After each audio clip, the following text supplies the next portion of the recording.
أعوذ بالله من الشيطان الرجيم بسم الله الرحمن الرحيم الحمد لله رب العالمين والصلاة والسلام على سيدنا محمد وعلى آله وصحبه أجمعين رب اشرح لي صدري ويسر لي أمري واحلل عقدة من لساني يفقهوا قولي ربي زدنا علما وارزقنا فهما آمين اللهم الرحمن الرحيم أعوذ بالله من الشيطان الرجيم السلام عليكم ورحمة الله وبركاته. Dan selamat pagi, selamat bersama dengan saya Ustaz Suhaili Najimin dalam Tazkirah Jumat pada hari ini. InsyaAllah hari ini saya akan berkongsi tentang beberapa tips ataupun motivasi. Tuan-tuan, apabila kita berada di dunia ini tuan-tuan penuh dengan pancarabah. Pancarabah di dunia ini, cabaran-cabaran, segala isu yang kita hadapi. Anda sebagai seorang petani pasti menghadapi tuan-tuan kekurangan air.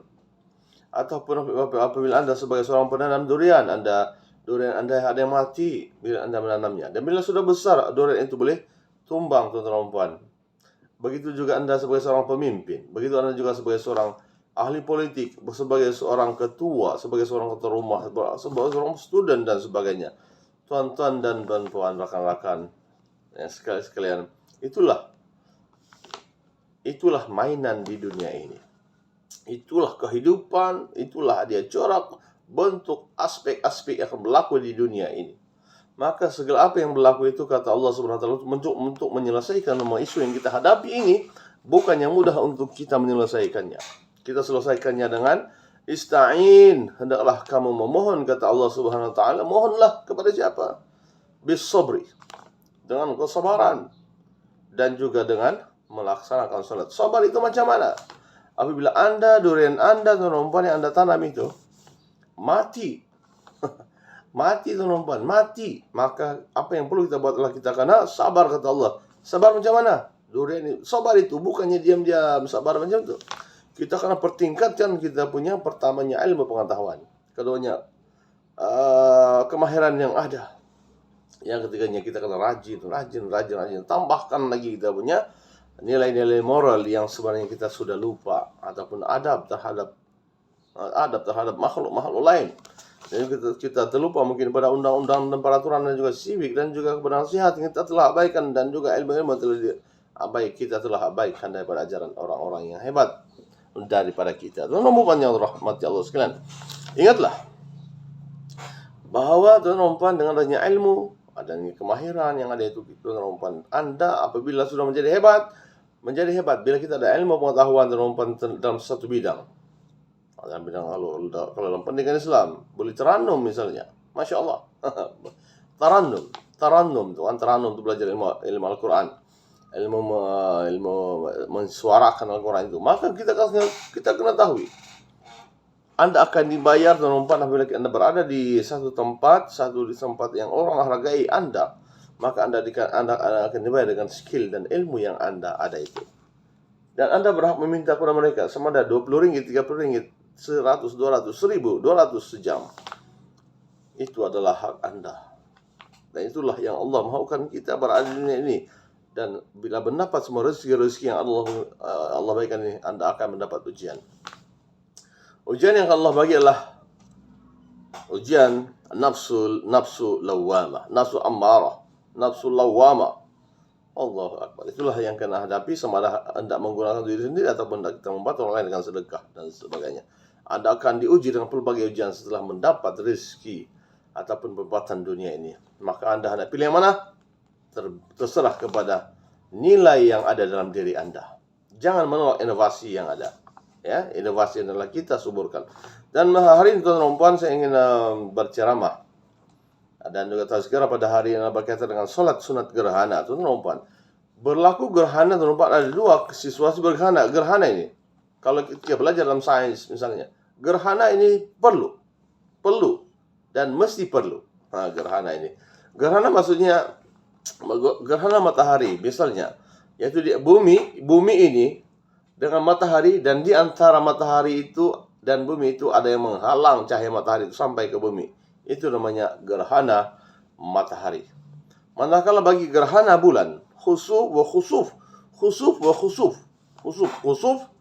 dan khusuf, yaitu Bulan terang, tuan-tuan dan puan, bulan yang terang ini tuan-tuan dan puan, tiba-tiba dia hilang. Biasanya berlaku pada 15 hari bulan ataupun 14 hari bulan kan. Yang besar bulan ini tiba-tiba dia hilang. Pada pukul berapa? Pada pukul 7 malam, 8 malam sebelum dia akan hilang. Kenapa dia hilang tuan-tuan dan puan? Sebab ada yang macam mana? Hilang lah. Adakah yang menghalang dia? Masya Allah. Tuan-tuan ingatlah bahawa hari kiamat nanti kedua-dua tanda-tanda kekuasaan Allah Subhanahu wa taala ini keduanya akan hancur binasa. Ingat, ya. Maka salat sunat gerhana ini, salat sunat gerhana khusuf wa khusuf ini dilakukan ketika mana sama ada berlaku pada gerhana matahari ataupun gerhana bulan dengan cara-cara dia yang tertentu. Hukum salat sunat gerhana ini, sebab dia ini kadang-kadang saja adalah sunat muakkad. Bila dia bermula saja gerhana, maka bolehlah kita menunaikan salat sunat gerhana ini. Yang mana apakah sebenarnya sumber yang mengatakan kita boleh untuk mengerjakan salat sunat gerhana ini adalah dalam satu hadis riwayat Muslim ketika mana inna syamsa wal qamar ayatani min ayatillah la yang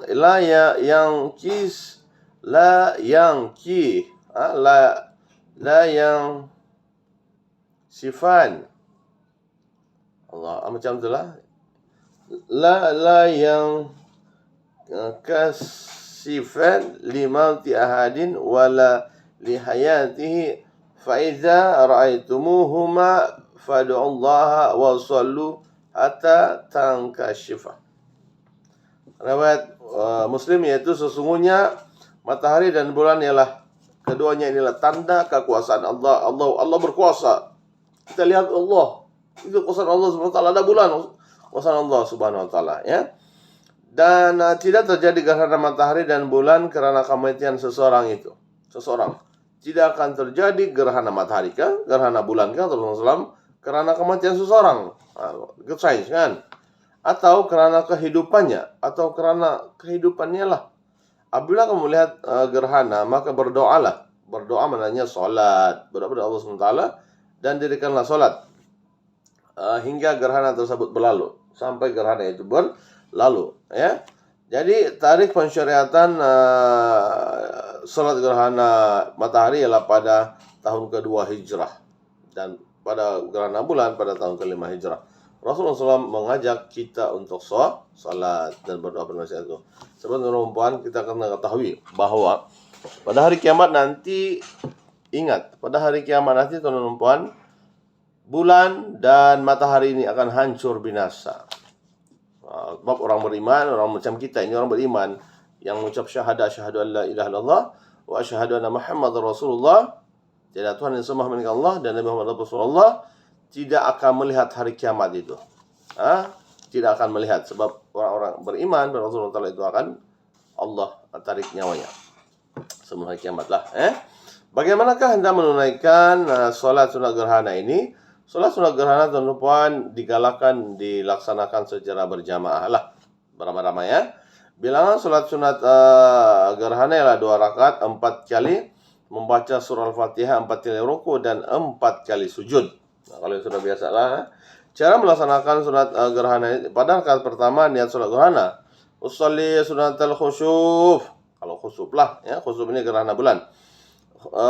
Rakaat ini imaman ataupun makmuman lillahi ta'ala saja. Aku salat sunat gerhana 2 rakaat menjadi imam, makmum ataupun makmum kerana Allah Subhanahu wa taala. Maka bagi salat sunat gerhana matahari, usolli sunatal khusuf.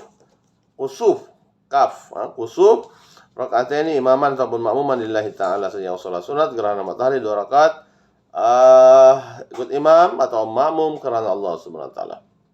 Kemudian membaca surah Fatihah dan surah lain lah, kan. Kemudian rukuk sebaik-baiknya memanjangkan kadar rukuk seperti kadar bacaan surah pada rakaat pertama. Kemudian i'tidal, kemudian qiyam, imam baca Al-Fatihah balik sekali, ya, dan surah lain, kemudian rukuk, kemudian macam tadi, yaitu baiknya panjangkan rukuk. Rukuk itu rokok kan, seperti kadar panjangan bacaan surah pada rakaat pertama, yaitu yang kedua tadi itulah.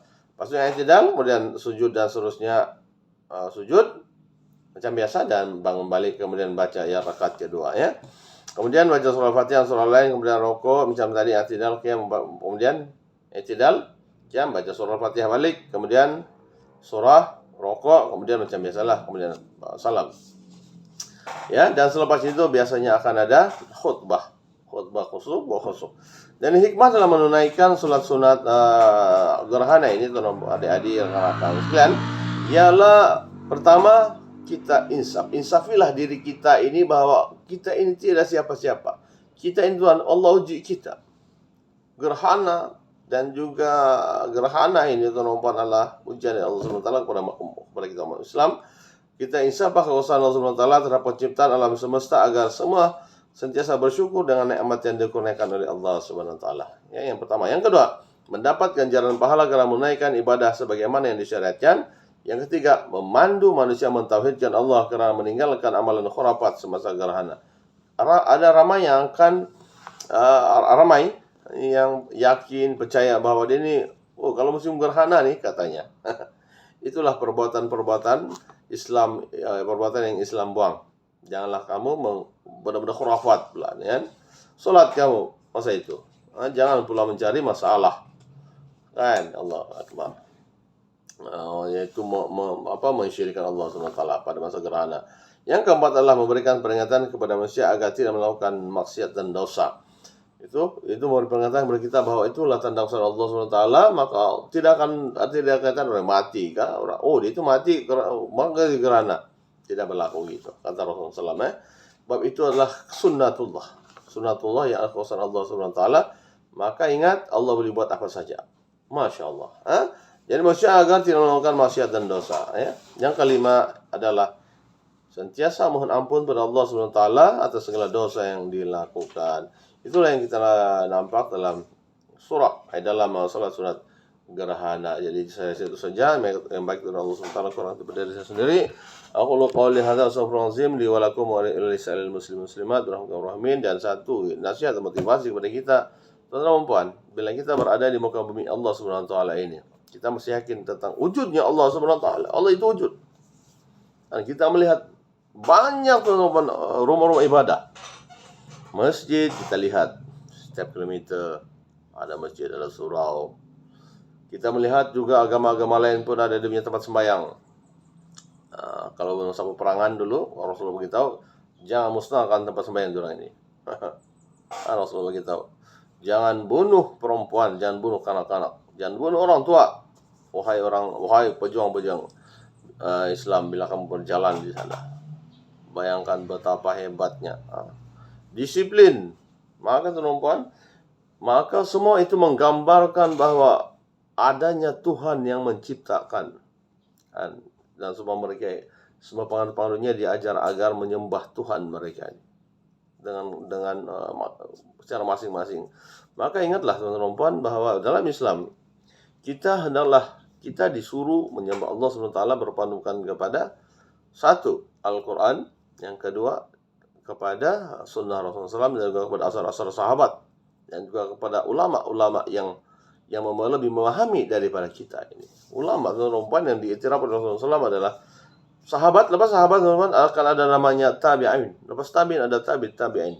Maka 3 peringkat ini 300 tahun selepas kewafatan Rasulullah SAW, Rasul beritahu jangan kamu semua pada zaman ini jangan kamu rasa macam dan jangan kamu bertikai tentang mereka ini, keilmuan mereka ini, sebab mereka ini lebih dekat daripada aku.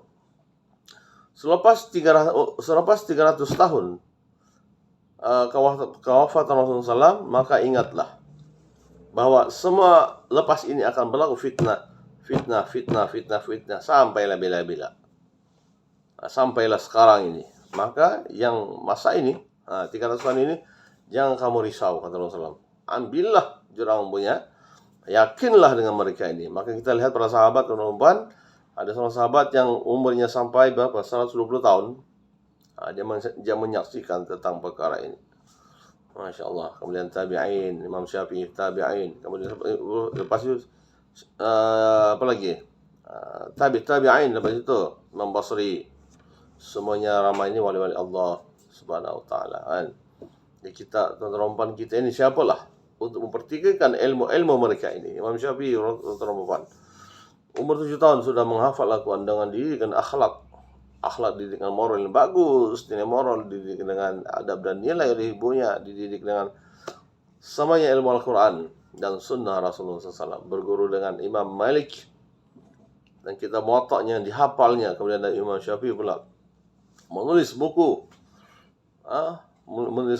yang memang hebat. Kita tahu semua buku. Kemudian mazhab Hambali Imam Hambali dan Imam Hanafi itu rumpun. Mereka ini semua adalah ulama-ulama mutabar yang diiktiraf dan ahli sunnah wal jamaah. Masya Allah. Yang mereka ini berada dalam kalangan tabi'in dan tabi'in. Masya Allah, hebat kan? Kita beramallah dengan dunia ini. Di dunia ini kita beramal dengan apa yang ada kita dapat daripada mereka ini. Dan janganlah kita boleh salahkan mereka. Ada pula berani mempertikaikan sahabat Rasulullah SAW dan perempuan. Masya Allah. Itulah isu-isu yang kita hadapi di dunia ini. Maka ingatlah, kembalilah kepada Rasulullah SAW, kepada Al-Quran, Sunnah, kepada sahabat yang bertabi'in. Nah, itulah sebabnya kita, karena sampai sekarang ada ulama yang akan mentarjihkannya. Ulama yang mentarjihkannya. Bila jalan tarjih, maka kita kena, iyalah. Itulah sebabnya wujudnya mazhab itu. Sebab kita ini tidak siapa-siapa. Itulah kata para ulama dan memang di dunia ini Allah sediakan dari dahulu sampai sekarang lah, sebelum adanya Nabi Adam sampai habislah sampai zaman ini kan akan berlaku benda-benda yang pelik-pelik di dunia ini yang kita tidak tahu. Sebab itu bukan kerja kita. Kerja kita adalah hanya beribadah kepada Allah SWT, salat, sedekah, zakat, apalagi puasa, bulan Ramadan, puasa sunat, macam-macam dalam menuntut ilmu. Dan tentulah ilmu sehingga ke liang lahat, talabul ilmi minal mahdi ilal lahdi. Allahu akbar, kata-kata ini kan. Sebab orang-orang yang mempunyai ilmu terumpan, al-ilmu bila amalin kasyajarin bila thamarin. Kata-kata Arab. Baik, insyaAllah. Yang baik itu Allah SWT, kurang itu daripada diri saya sendiri yang memangnya lemah, yang jahil ini, yang memerlukan kepada bantuan-bantuan orang untuk mendapatkan ilmu. Masya Allah, hati hebatan ini. Wabillahi taufiq wal hidayah. Assalamualaikum warahmatullahi wabarakatuh dan jumpa lagi insya Allah.